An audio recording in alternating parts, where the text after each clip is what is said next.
C'est le Saint-Esprit qui fait l'œuvre en nous. Le Saint-Esprit a deux choses à faire dans tout croyant, comme il a deux choses en Christ. La première est au Jourdain. Jésus fut baptisé de puissance en vue des œuvres puissantes à accomplir. Et la seconde, le Jourdain était la préparation pour le calvaire.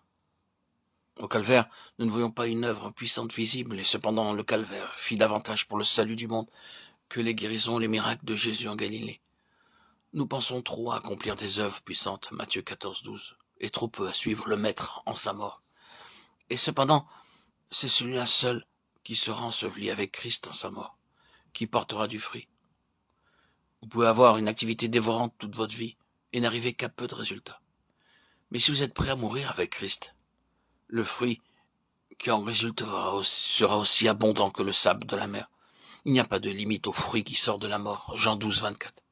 Si nous avons été faits une même plante avec lui par la conformité à sa mort, Romains 6, 5.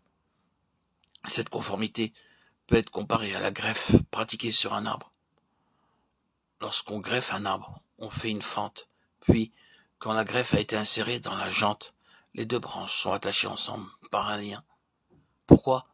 Pour que la vie de l'arbre, la sève, puisse entrer dans la greffe et que l'arbre et la greffe n'aient qu'une seule vie. Que Dieu soit loué pour cela. Quand Dieu prend le couteau pour nous séparer du monde et de nous-mêmes et pour nous greffer en Christ, dans sa mort, de sorte que sa sève de vie puisse couler en nous. Oh, quel fruit de vie, de joie, de paix et de patience. La greffe ne porte-t-elle pas? Le fruit vient de lui-même. Il vient de lui, comme notre vie. Qu'avons-nous donc à faire sinon de demeurer en sa mort continuellement?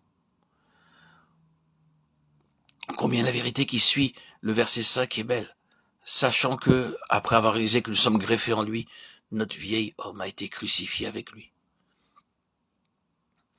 Par l'apôtre, Dieu déclare que lorsque Jésus fut cloué à la croix, portant en son propre corps les péchés du monde, notre vieil homme, la race du premier Adam, a été crucifiée avec lui.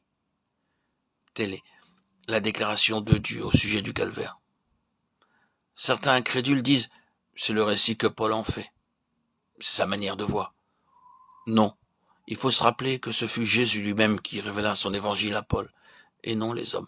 Galates 1, 12. Christ expliqua lui-même sa croix à Paul, lui montrant que la race déchue, la vieille création, fut aussi clouée sur la croix, et qu'elle y mourut avec lui. Voilà quel est le secret de la victoire sur le péché.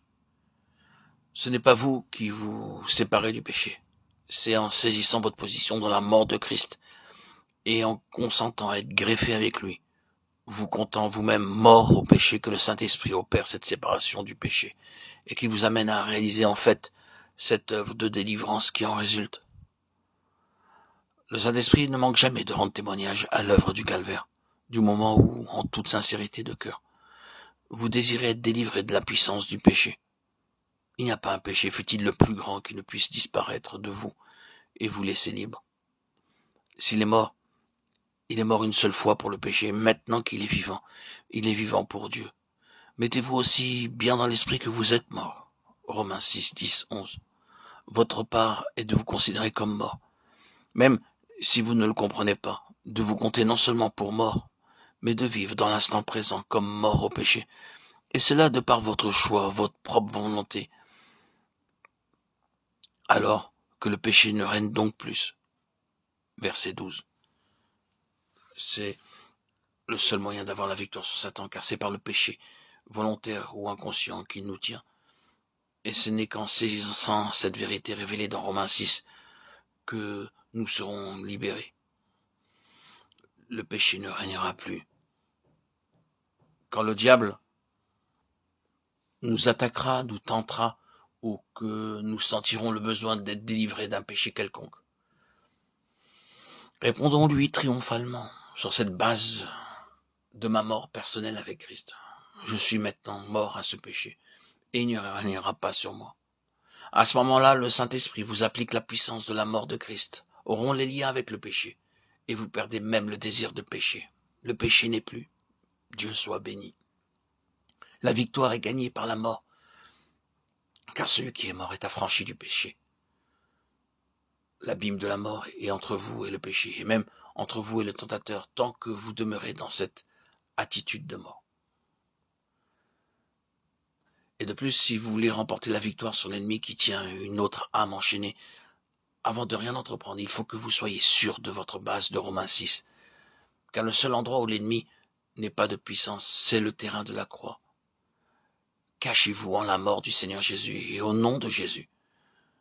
Levez-vous aujourd'hui et que le péché ne règne donc plus.